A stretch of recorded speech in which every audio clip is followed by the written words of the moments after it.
When this figure was first announced, I couldn't wait. I love Ventress. She's one of my favorite part of the Clone Wars, and, well, there's a reason it's been so long since I've got it, and we're finally reviewing it. From Star Wars The Black Series, this is Assajj Ventress, former apprentice of Count Dooku, one of the Night Sisters, one of the only surviving Night Sisters at that, as well as the consummate anti-hero of the final seasons of the Clone Wars cartoon.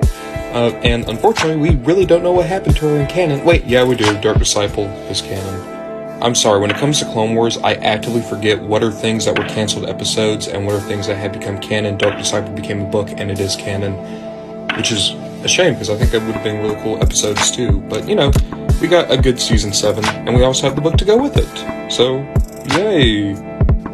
Taking a closer look, and I adore that head sculpt. It is perfect for Ventress. Not a lot of paint on the go, but that is Ventress's design, so I think it's fine. And also, I think the makeup is applied very well. Unfortunately, that's the only part of the body where the paint's done really well. It's hard to see, but there's a lot of, blue paint coming up from the chest and the arms from where that white paint wasn't applied correctly. A lot of overspray on the gauntlets. And then, while the lower body is fine, the lower body is also not painted. That said, I do really like this, well, I don't really know what it is, this, strand. this piece of the costume.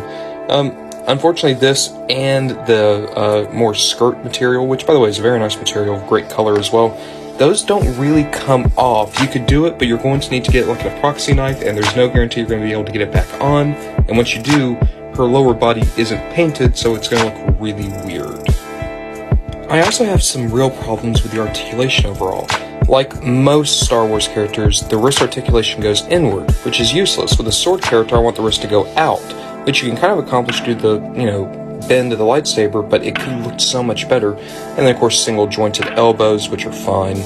The joints all feel somewhat fragile, just because that's the reality of Star Wars figures nowadays, I guess. And I'll be honest, I've talked about it a lot recently.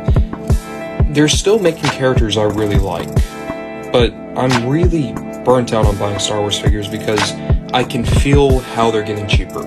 You're buying deluxe figures that are the same as normal figures, they're just deluxe because why not? And there's more reuse, there's less paint, there's less accessories, and you compare it to even other Hasbro lines, and it feels a lot like they're just taking you for a ride at this point. And Ventress wasn't the first time I felt that way, she's not the last time I felt that way. But it hurts the most because I want a really good Ventress, and this is my best option. Overall, she's a decent figure, but she could have been great.